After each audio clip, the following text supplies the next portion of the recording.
Pernah nggak kamu lihat orang yang cerdas secara akademik, lulusan kampus ternama, tapi hidupnya selalu penuh utang dan stres keuangan? Lalu di sisi lain, ada orang yang hidupnya sederhana, bahkan tidak tamat kuliah, tapi berhasil menabung dan membangun kekayaan dalam diam? Inilah paradoks besar dalam dunia finansial. Pengelolaan uang itu lebih banyak soal perilaku daripada logika atau kecerdasan teknis.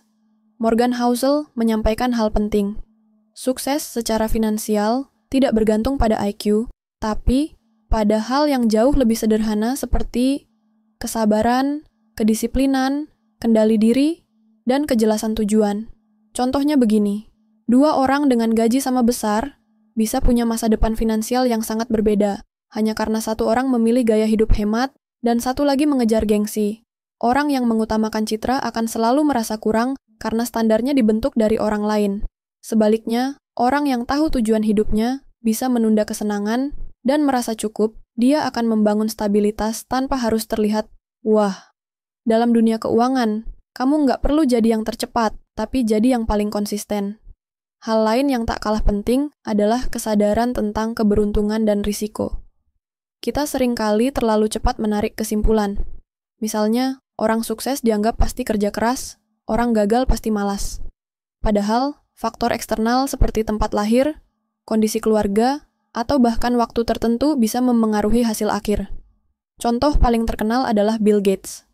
Dia memang pintar, tapi dia juga beruntung karena sekolahnya punya akses komputer di tahun 1970-an, sesuatu yang sangat langka waktu itu. Dan bahkan, temannya yang sama cerdasnya, Ken Evans, meninggal sebelum bisa memulai karier. Artinya, bukan cuma kerja keras yang menentukan hasil, tapi juga momen dan faktor yang tidak bisa kita kontrol. Karena itu, rendah hati penting dalam urusan uang. Jangan sombong saat berhasil, dan jangan terlalu menyalahkan diri sendiri saat gagal. Waktu, kesabaran, dan seni merasa cukup. Waktu adalah faktor terpenting dalam investasi. Bukan soal berapa besar uangmu, tapi seberapa cepat kamu mulai. Warren Buffett, salah satu orang terkaya di dunia, mulai investasi sejak umur 11 tahun. Tapi yang mengejutkan adalah hampir 90% kekayaannya ia dapatkan setelah usia 50. Ini artinya, kekuatan sebenarnya bukan pada seberapa hebat investasimu, tapi seberapa lama kamu bertahan dalam permainan. Sayangnya, banyak orang ingin cepat kaya. Mereka tergoda skema instan, ikut tren, dan mengambil risiko besar tanpa rencana. Begitu pasar turun, mereka panik dan menjual di waktu yang salah. Akhirnya rugi, dan menyalahkan investasi. Padahal, masalahnya bukan pada produknya, tapi pada ketidaksiapan mental menghadapi naik turunnya pasar. Kesabaran itu underrated. Dalam dunia yang serba instan ini, orang lupa bahwa menunggu, disiplin, dan tenang adalah senjata paling ampuh dalam membangun kekayaan. Lalu, muncul pertanyaan besar yang sering jadi pemicu kehancuran. Kapan cukup? Kita hidup di dunia yang terus membandingkan. Sosial media membuat standar kekayaan makin tak masuk akal.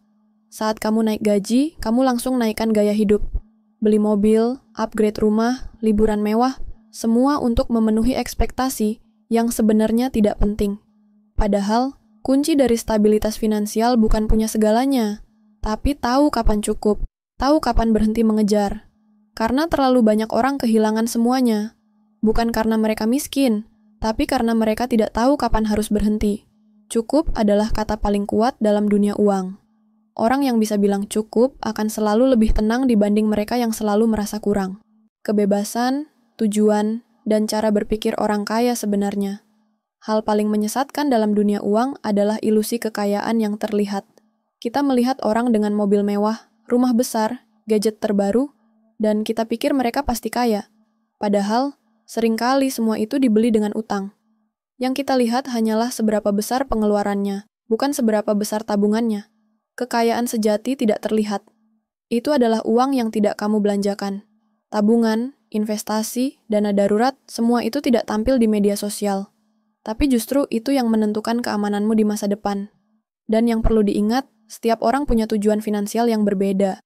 Ada yang ingin pensiun dini, ada yang ingin menyekolahkan anak sampai ke luar negeri, ada yang ingin hidup tenang di desa.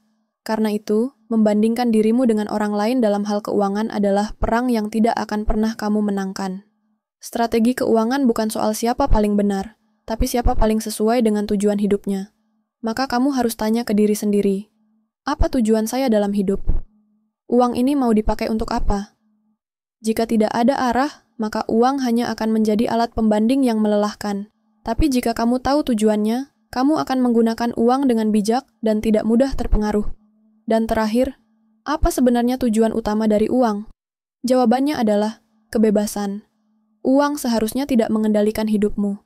Justru kamu yang harus mengendalikan uang. Dan satu-satunya cara adalah memastikan uang itu bekerja untuk memberimu kebebasan. Kebebasan memilih pekerjaan, kebebasan waktu, kebebasan untuk bilang tidak tanpa rasa takut. Kaya yang sesungguhnya bukan yang punya banyak barang, tapi yang bisa mengatur waktunya sendiri, yang bisa hidup sesuai nilainya, yang bisa tidur nyenyak tanpa gelisah karena tagihan. Inilah esensi dari psikologi uang, bukan tentang bagaimana menjadi kaya lebih cepat, tapi bagaimana berpikir jernih tentang uang agar kamu bisa hidup tenang lebih lama.